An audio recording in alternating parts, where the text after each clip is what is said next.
Ladies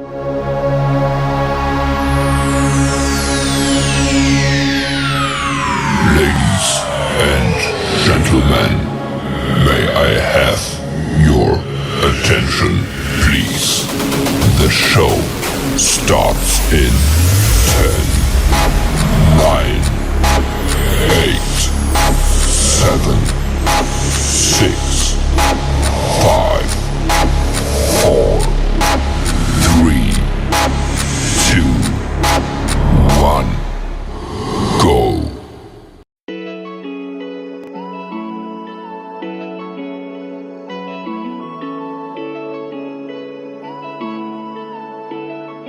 Hey, yo, Dre, there's a one right there. Yeah.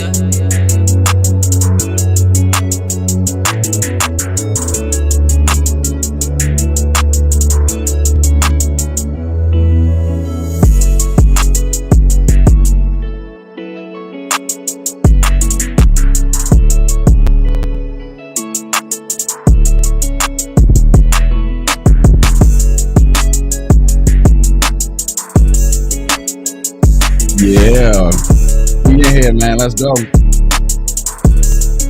Long time coming.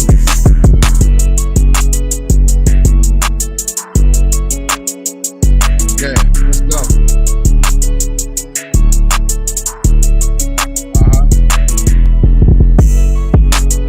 We in here, man.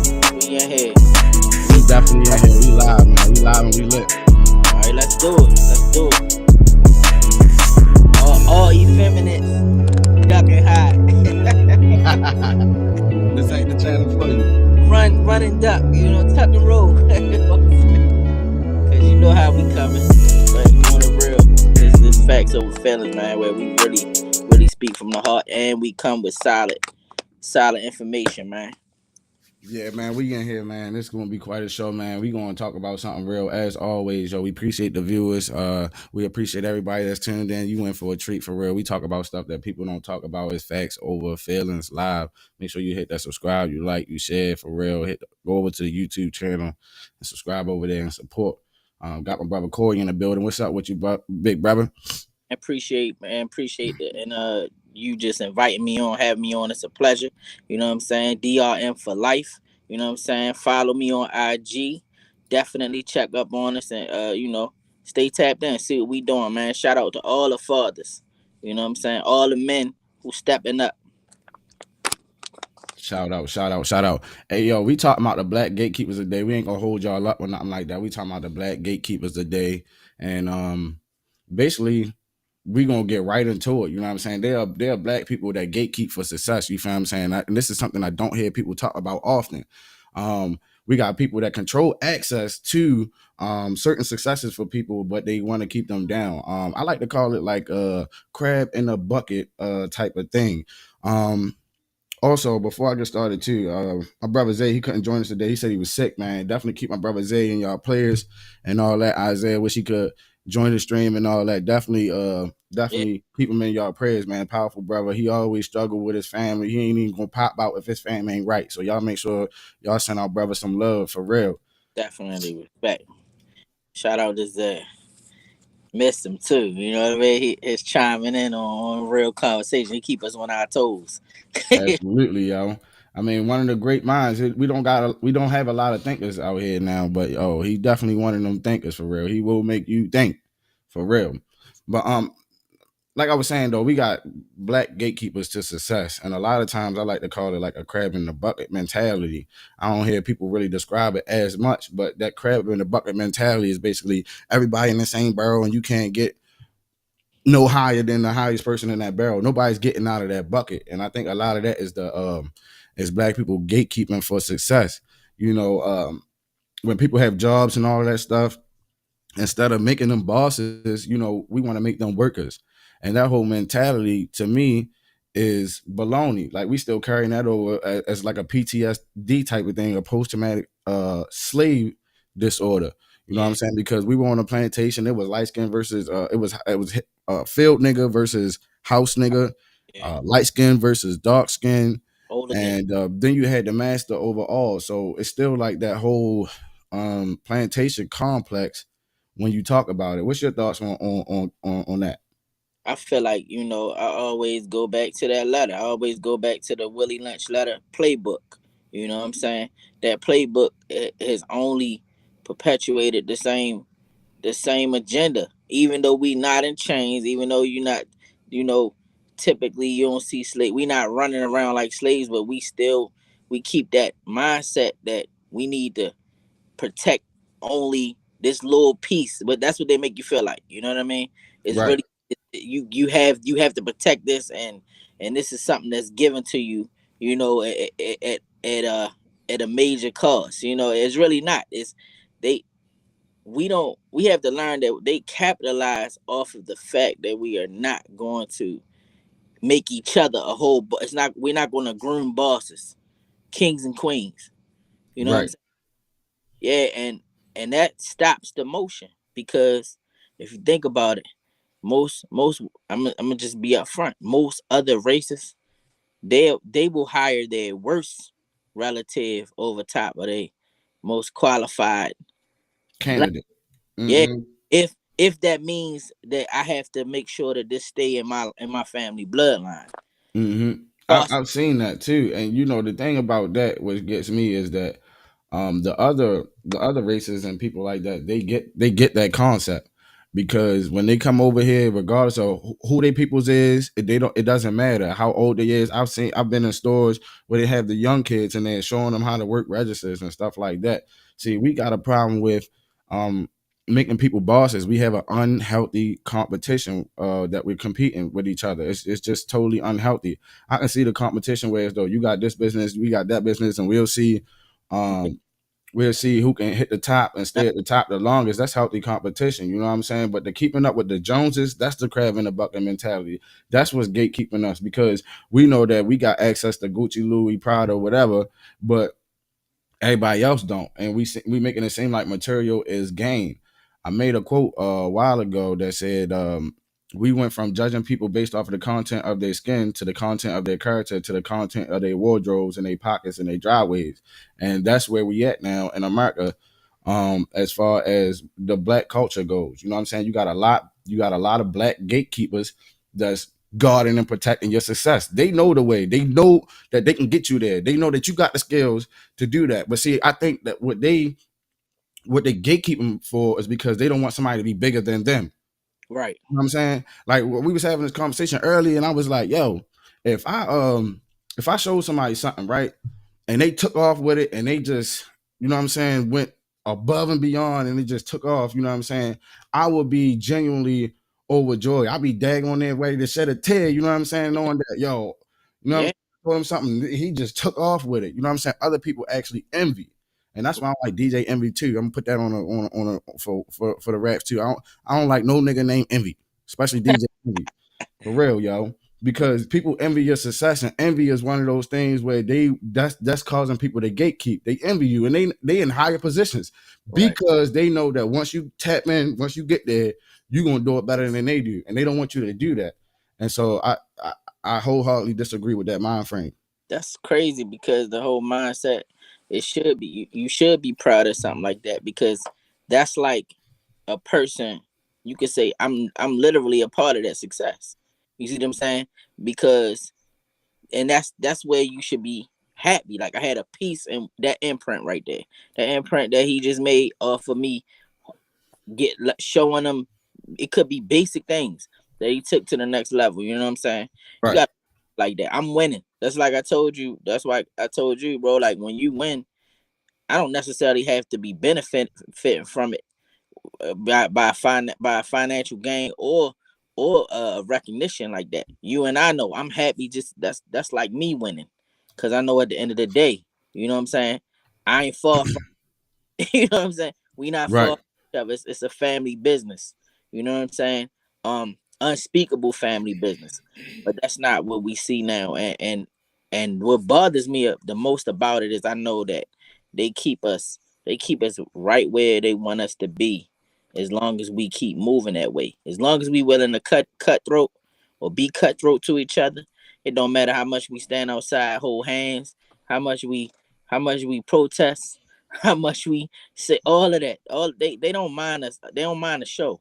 You know what I'm saying? Right. I always say a good kumbaya. They don't mind that. It just ain't. There's no impact behind it because Right.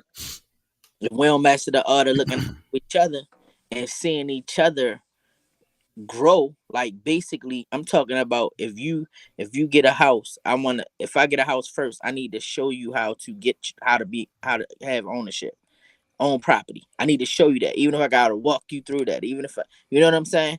Right. I gotta walk you through that so that your family in turn do the same thing for the next. That's what we don't do. We don't do that for each other, and I don't know. And it's in every area of life, though.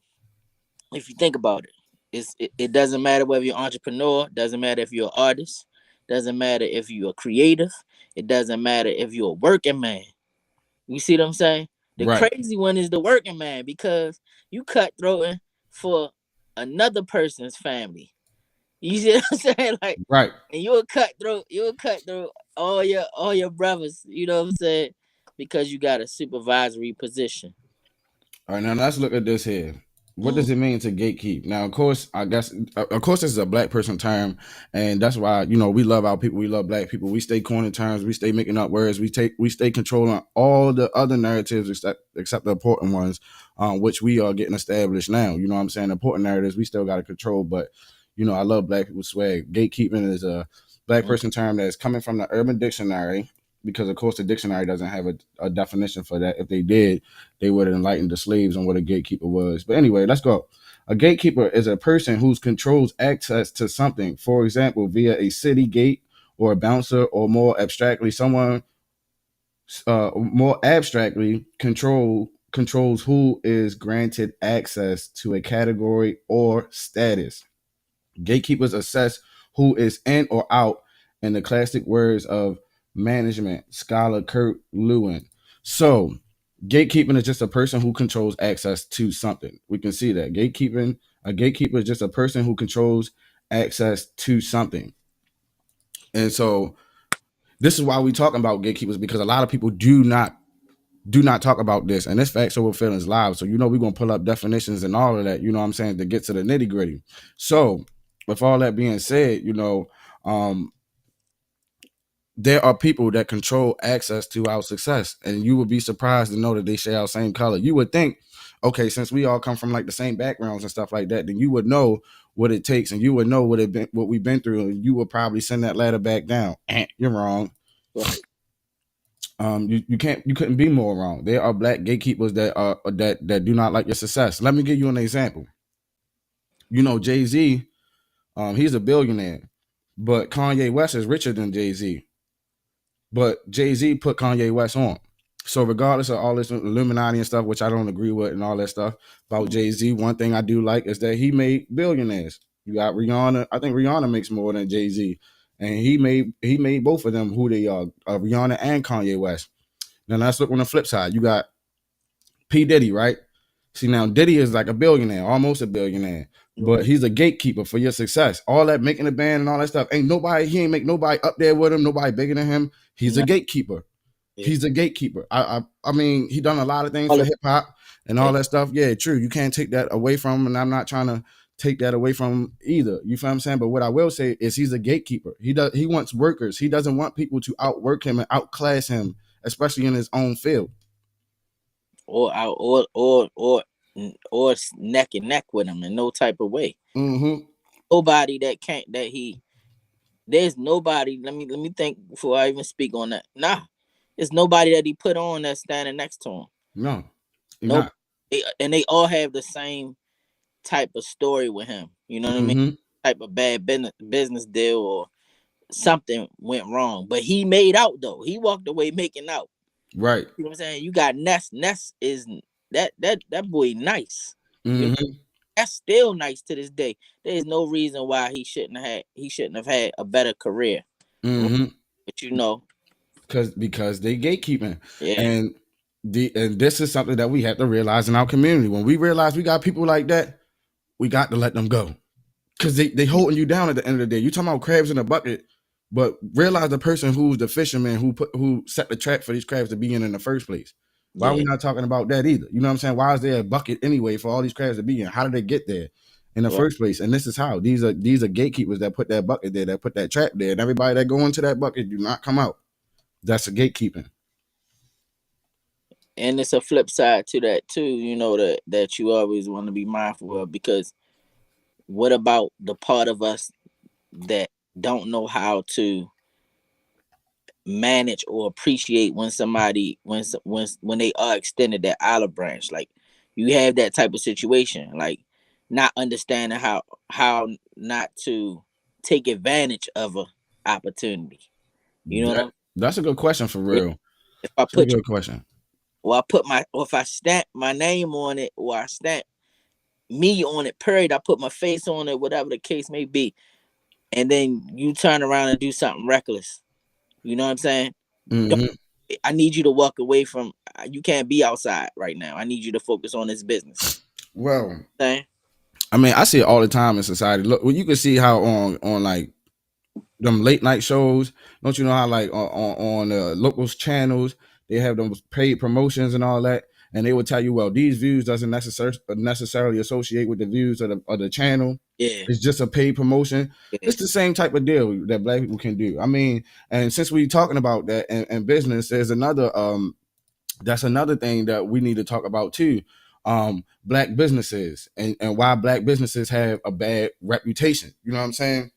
But as I digress, we need to do it that way, the way as though we say, look, these views they're not based off of the whole entire platform. We right, just uplifting another small business who doesn't necessarily represent our views. We just want to get this message out there. They're paying for this promotion, this, that, and the third, but they don't necessarily represent us, right. or their opinions and views doesn't necessarily represent us.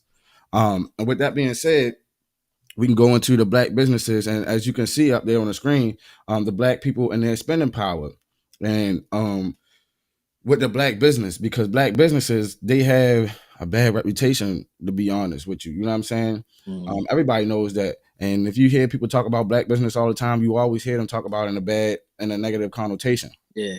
So, what do you think about the black businesses? I feel like we definitely could take take a focus, and when we decide, we have it all made, we have it all together. We have great ideas, brilliant ideas, business ideas, creative ideas, marketing plans.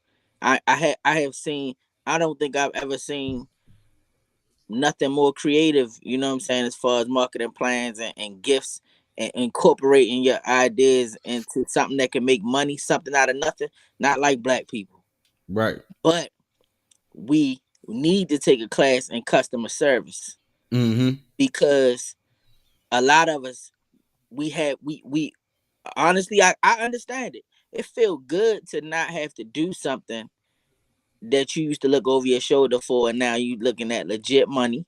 Or it feels great to be working in a field that it don't even feel like work, because you love to do it. But we still had that mentality, street mentality, or the level. I don't want to just label us all street mentality, but I feel like we don't focus enough on taking care of the customers, as our own, as much as we focus on making sure our money right. Right. You got to think of it. Most of the time you deal with black businesses, that's and it's your first time, they gonna want some money up front, Mm-hmm. want non-refundable money up front, Mm-hmm. and they gonna cover all bases of what they not gonna do and how they gonna do it, and just say what a design, just say web design or something, let's say making a logo or something. Usually they want the money up front, and they gonna say, oh, I might revise it 2 times before I charge you this. You know what I mean? So they money locked in. Right. But you gotta look at it like this. If I'm trusting you, and if I'm trusting you and it's my first time with you, you might want to be a little lenient with what you're willing to do at first. You know what I'm saying? With all your stipulations, because think about this. You might get my $60 one time, right? Right. Because I already paid for it. Most of us, we know for sure we ain't gonna walk away, leave no money on the table. We gonna get that business deal done. Right. Or would you rather have my $60 one time because now I ain't coming back to you because the service was trash, your attitude was funky about some things I wanted to change or anything like that, or any complaints because you're not really a people's person. Your people skills is some trash, but you skilled at what you do. Right. So you get the $60 one time, not knowing that really, man, I'm really going far with this thing. So every time somebody see your logo, I'm stamping you and sending business your way. So you just imagine what that can accumulate over time. I think a lot of us ain't thinking of long term goals. You see what I'm saying? Like you Right. got long terms. I don't want your $60 one time. I want your $60 for for, Residually. for the next 10 to 15 years. Right. Residual. For those people that know about business and all that stuff, that residual income. And that's the thing too. A lot of people get that business one time and they don't get that business again because of the bad reputation. But now look, my thing is this, like the slide had said previously, which we are bringing it up to anyway. Have we struggled with non-black businesses? You see that? Have we struggled with non-black businesses? Of course we had. You had Blackface with Gucci. Yeah. They had several H&M with things. on the shirt. H&M with the monkey. You know Yeah. what I'm saying? All of these companies we done struggled with and had bad business experiences with, yet we still spend with them. Why? Good question. Why do we still spend with them? Why do we still spend our money with these people? And then when the black businesses do us over one time, we ain't doing business with black people no more. Why is that? Yeah. That is amazing because we don't give us grace. We don't give each other grace. You know what I mean? And I say I gotta look at the Latino community, right? Mm-hmm. They have different. You might Most people might not know on the surface like that they have their little different little turmoils about the different parts they come from, Right. but when they come down to their functioning in their community is taking care of itself.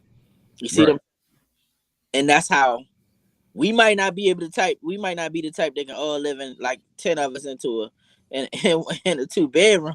That might be dead for us, but I'm saying the way that they handle each other when it comes to business and functioning as a community, it keeps them like we need to take a page out that book because it don't matter what the turmoil is, they build theirs. You see what I'm saying? I think it's all right for people to say, black people have a bad rap. I think if we want to grow, of course we got to identify the issue. That the issue is that we have bad business etiquette. You know what I'm saying? And a lot of things was like the system is already set in place.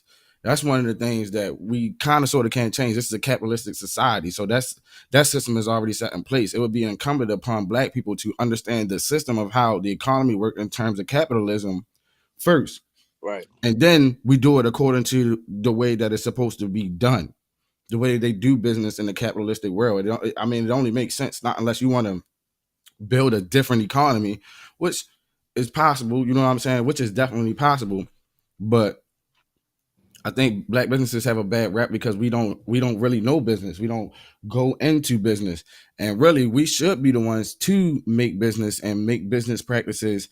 And I think we have. It's just that we have gotten away from it. Um we let the government and stuff take over our business practices and our business arrangements and stuff like that. So whereas though now they've revamped the system and they made little tweaks here and there, and now here we are. You know what I'm saying? At the bottom of the economic totem pole. Right now, the Hispanic community has surpassed us in terms of spending power and stuff like that too, which we should probably get into. And what does that do you think that has anything to do with them knowing how to do business better than us? Like more better business Yeah, savvy? yeah. Not only just better, but more consistent. You know what I'm saying? They're more consistent. They're more diligent workers. We already know. Even Hispanic workers are more diligent and more consistent than even the white man. That's true. Excuse But me.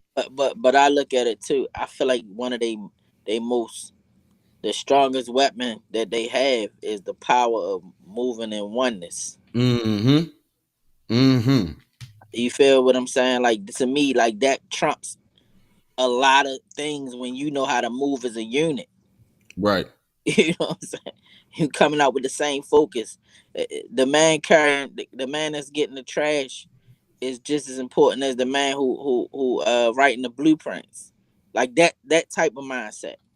Because at the end of the day, we're all trying. We out for one goal. We want to see our families eat, and we want to be stable. You know what I Right. mean? Create stability and keep jobs flowing. We So let don't. me get into the video. We're gonna see what this video say, and let me get your thoughts after this video. Let's go ahead and add it to the scene. Let's go.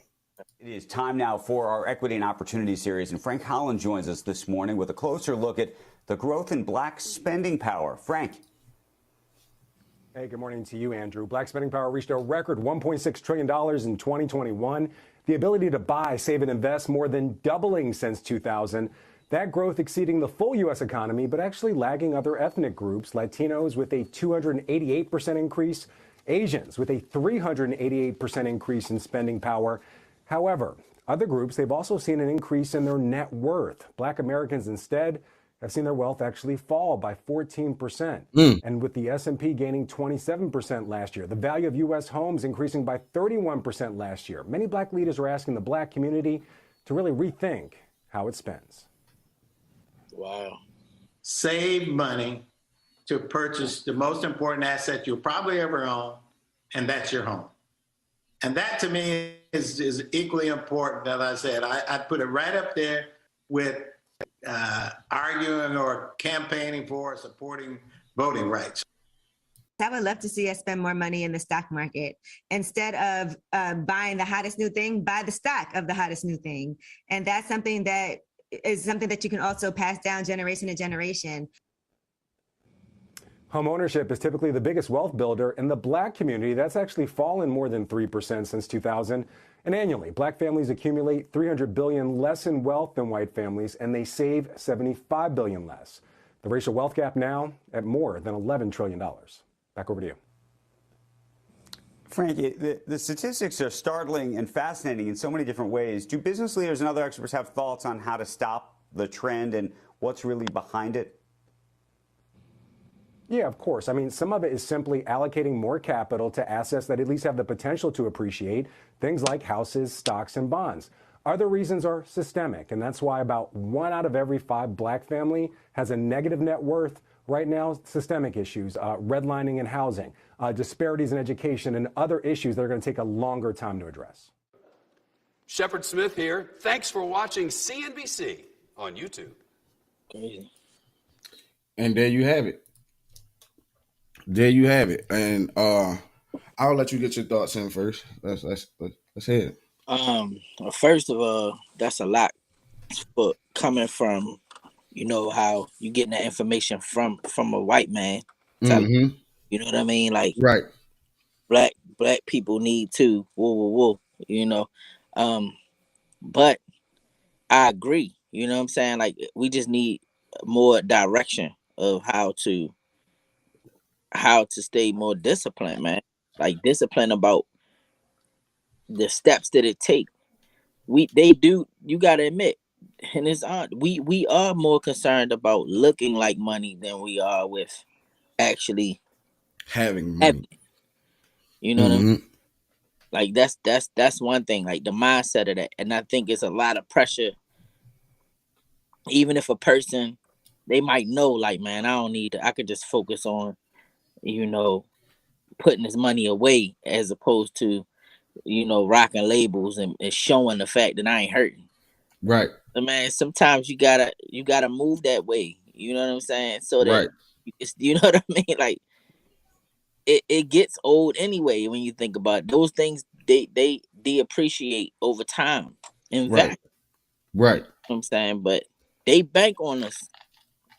You know, that they really bank on us. That's two things that I can say that is a definite weapon, you know, against ourselves, that we self-inflict those wounds. And that's not being able to come together, you know, and really want to see everybody on the same level, being a gatekeeper, like we're talking about, even on no matter what level, just gatekeeping on a working man level. We do all of that. Right. We're talking about business. And the second thing is feeling confident to say, man, listen, I don't need to show this money. I don't need to show this money just to prove that I'm not hurting or I'm doing all right. I'm doing well for myself. Man, look at you got white millionaires walking around that you would never know because he in and out of a Honda Civic. Right. Right. You know what I'm saying? Like, Right. Or wearing Skechers and white tees yeah, and stuff like that. You know what I'm he saying? never know. He Well, a lot of black people buying these Balenciagas and all this other stuff, man. This is ridiculous. This is why we need to educate our people. Where are the high fashion clothing lines for the black people? We had one, Kanye West, right? Got his clothing line and stuff like that, and they took it from him. You know what I'm saying? See, when we experience stuff like that, we as black people, we need to take our spending money. What they say, black people spending power reached $1.6 trillion. If we could take that $1.6 trillion and put that back into our community and into our businesses, we would thrive. That's $1 trillion. That's almost $2 trillion. yeah, That's that's almost $2 trillion. And that was in 2021. But one thing that they said that stuck out to me that was unique was while the black spending power has gone up, the what did they say? How did they put it? The network the has network. has gone down 14%. You know what I'm Yeah, saying? So how is that? First of all, we don't know business and we don't know how to properly spend money. I myself is guilty of that as well too. You know what I'm saying? we We don't know are. how to manage money. And I'm just honest. You know what facts over feelings, and that's what we're gonna do. We're gonna talk about facts. So we don't know how to manage money for the majority. I'm not saying some black people don't know how to manage money. That's not what I'm saying. For the majority, we don't know how to manage money as black people. We spend our money on all this other stuff, and then we be worrying about how we gonna die and what people are gonna bury us. So we need to learn about business and all rounds and all aspects of it. Yeah, I agree. I agree 100%. And glad you spoke on that. Like we all are guilty of spending money the way we want to. Sometimes I feel like we tell ourselves this too because we work hard. You know what I'm saying? Sometimes that's another thing that you got to keep in mind with us. Most of the time, we have to do it 3 times better than our opposition. You know what I'm saying? So and then we just naturally always hustling, just always trying to make moves. At the end of the day, I think it just come to us like we feel like, man, we work so hard, man, I deserve to spoil myself.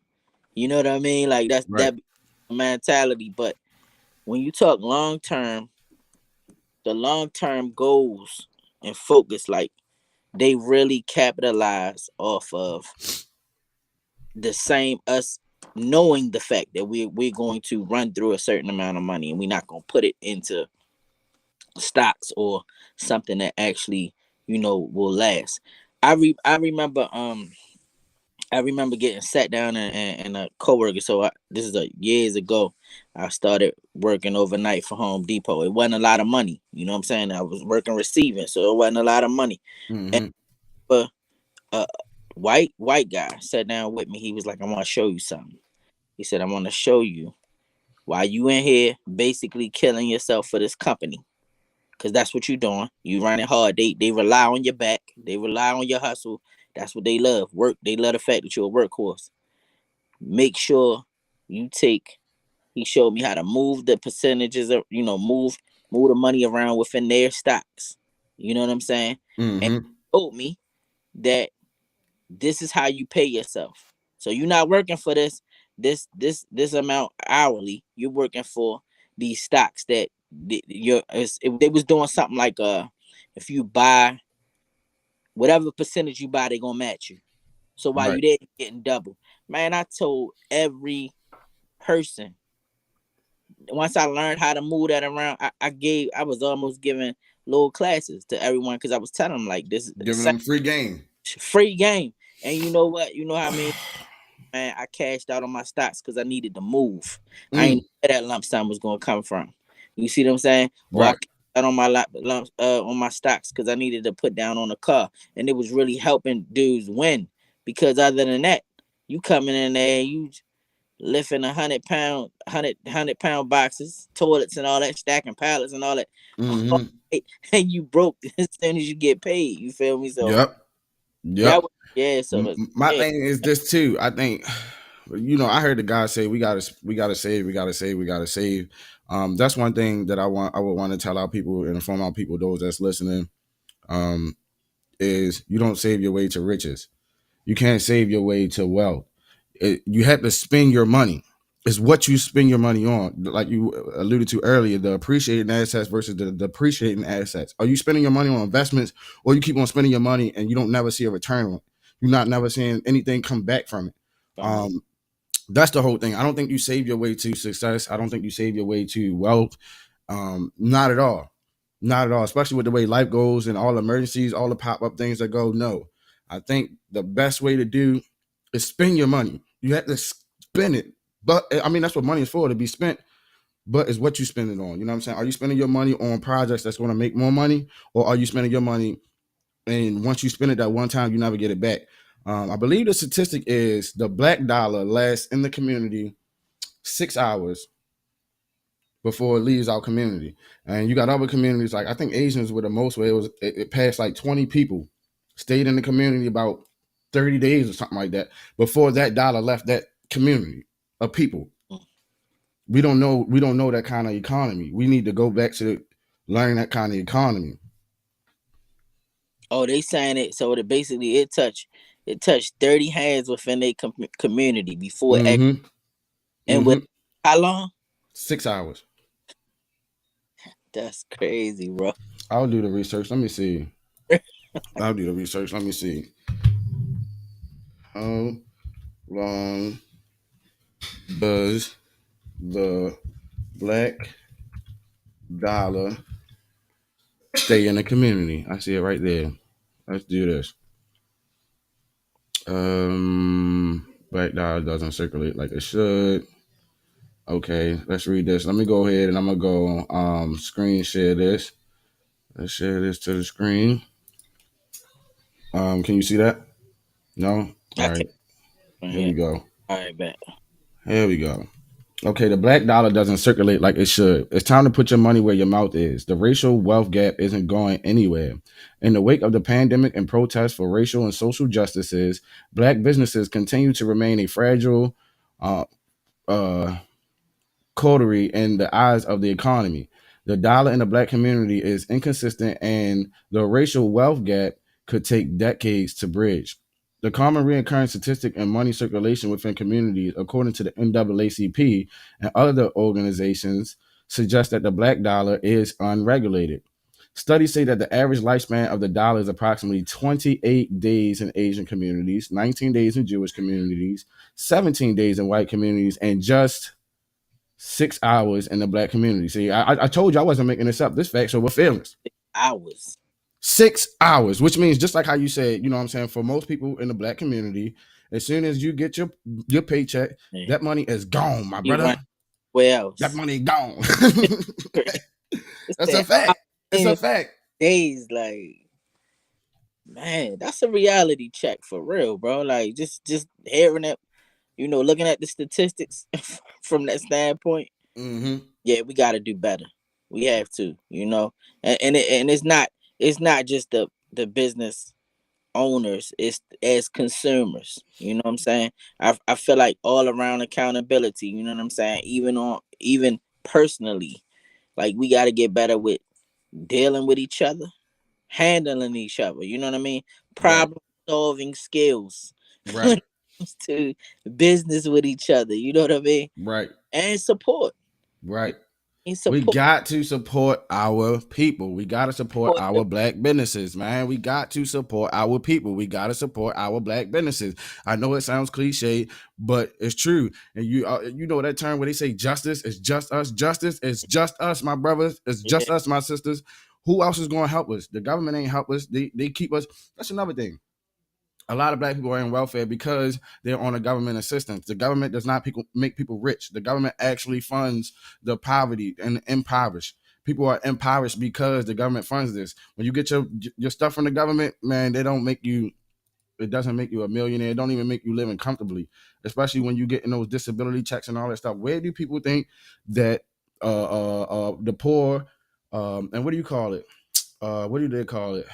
The poverty line. Where do you think that poverty line comes from? A lot of that poverty line comes from the welfare system. They're giving you a couple dollars and they stopping you from working. You don't have to work as much. You know what I'm saying? You get your disability or whatever, but you don't get much after that. And if they find out you working and you getting money, you're getting cut off. Yeah. They cutting So we need to stop depending on the government, number one. Number two, we need to stop depending on politicians because the politicians are gatekeeping too. These are the gatekeepers. And even though they black, we in Baltimore, we got a bunch of black politicians. They are gatekeeping because these other politicians, whether they Jewish, whether they white, whether they Hispanic, it doesn't matter. When they get into offices, they put their people on. You understand what I'm saying? They look out for their communities, but it's something about black politicians when they get up in there, they got to throw us under the bus to keep their position. That's crazy.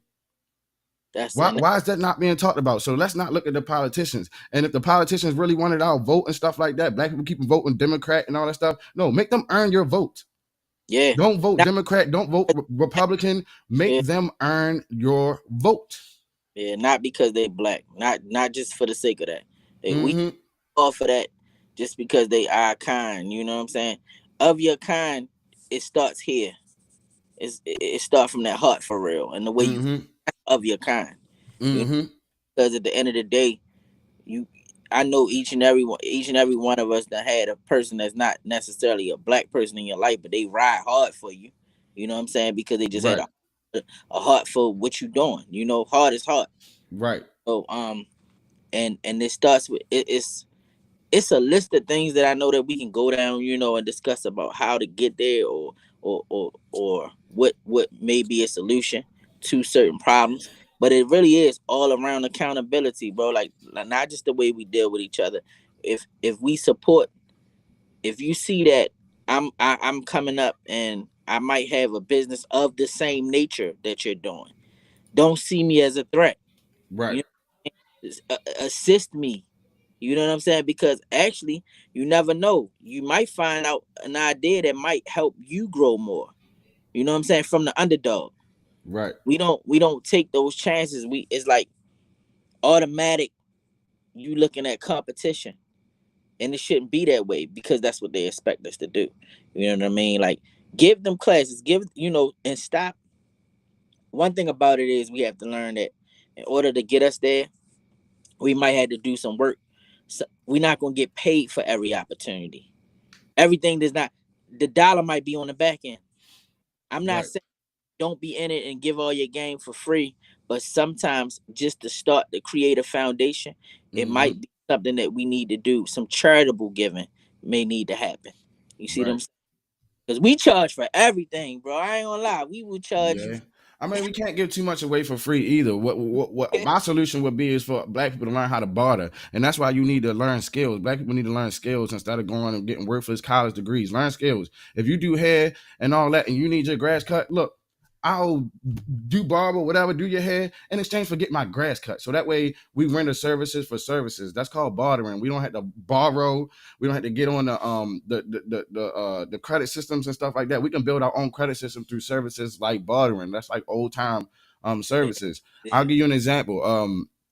I needed some work done on my truck with the air. The air wasn't working and stuff on my old truck. And I know a guy who needed a camera put in his house, but he needed the camera hard wired because he bought one of the Ring cameras that is not wireless. It needed to be wired, and he didn't want to buy another camera. So me knowing what I do, which is install cameras and stuff like that, I did that for him, and he bought all the materials he needed to get that done, and he put this blower motor or whatever it was that I needed for the air conditioner in my truck. You know what I'm saying? Only thing I did was pay for the blower motor. We didn't pay anything for the services. He got what he needed done. I got what I needed done. Black people need to understand the concept of bartering. That's why I was saying we don't understand the economy the way that we think we understand the economy. If we did, we wouldn't be out here looking like fools buying all these chains and all these and buying from Louis and Gucci and all this, and they don't even give back to our communities. And we killing people over this stuff, and we think it's a status symbol, like material is gain. You know what I'm saying? And that's a part of the gatekeepers too, because they know them clothes expensive. You got $1,200 on a jean, man. People can't even really afford $1,200 in rent. So yeah, you want to flaunt it like that makes you some sort of like that makes you a better person. No, that makes you an absolute idiot. If you spending $1,200 on a freaking pair of pants, I mean, I guess if you could buy it 100 times over, it don't matter. But if you got $1,200 pair of pants and you know what I'm saying, your rent is only $1,200, $1,600, like what is you doing? Yeah. There's people out here who houses are worth $50,000, but you got a $100,000 car. What are you doing? Yeah. What are you doing? We are doing this for clout. We're not doing it for no other reason but for clout, and we can't take none of this stuff to the grave with us. Not a near thing. Can't even pass that down. That's not even generational. Right. Generational wealth. You know. Right. Those are depreciating assets. Once that car, that engine run up and all that stuff, man, you don't have nothing. You don't have nothing. I'm gonna tell you the system to, you know, one of the systems that they knew was going to create that motion, keep that motion strong in us, was going to be social media. Mm-hmm. Because look, I'm at the age where I remember Lifestyles of the Rich and Famous. Like, I remember that show, right? So that show really that was the closest that you would come to seeing how a celebrity is living. Mm-hmm. And I think it was like once a week or something like that. I'm just gave my age out, but it's whatever. I'm blessed. You know what I'm saying? But that was like once a week. That was the closest you was gonna get to it, and you can see that, you know, what certain amount, what money can buy you. But now, all you gotta do is go on your phone, and all day, every day, someone is flashing something, Mm-hmm. something, so showing you, I just bought this for my family, this, that. You know, we talking celebrity status, right? Mm-hmm. But we also don't think about this too. That's great promo for whatever label or whatever. You know what I'm saying? Mm-hmm. Promo. So Mm-hmm. they not even most of the time paying for that stuff. You know what I mean? I'm sure they Mm-hmm. buy what they want, but a lot of times you can't. Don't sleep on the fact that they might be just get at to them, because if they Oh, have, but they do, because we just saying the $1.6 trillion though. You know what I'm saying? They yeah, spending that money and they going to Johnny Dang and they going to Icebox and they getting iced up. And that's another thing that these rappers and all of them do too. You know what I'm saying? They get all iced up and all of that. But you don't understand that you buying diamonds, you buy a Rolex, right? You bust down a Rolex. It doesn't have the same value I because they don't. got to put dents and impression on it to put the diamonds in there. Yeah, Bruh, it's not. bruh. It's not We even. really paying people for their ignorance, and that's why they keep putting these people out there, the Blueface and all these people out there. No disrespect to them, but I'm just saying though, they showing us these people, like we're supposed to look up to them when they are not good examples of, you know what I'm saying? They don't have good spending habits and stuff like that. But with all that being said, bro, remember I gotta get up early in the morning. If you got something else Yeah, you want to say, you know what yeah, I'm yeah. saying? Man, I mean, we probably had to do a part 2 of this. You know what I'm saying? Yeah, definitely. But I definitely hope everybody was enlightened and got our points. You know what I'm saying? It's facts over feelings. For real though, it's facts over feelings, man. Like, share, subscribe, man. We're gonna come out with some more content real soon. You know what I'm saying? We does this faithfully. Make sure y'all like, share, and subscribe. Appreciate you, brother Corey. I mean, it's always real. It's always a pleasure. Always. Always.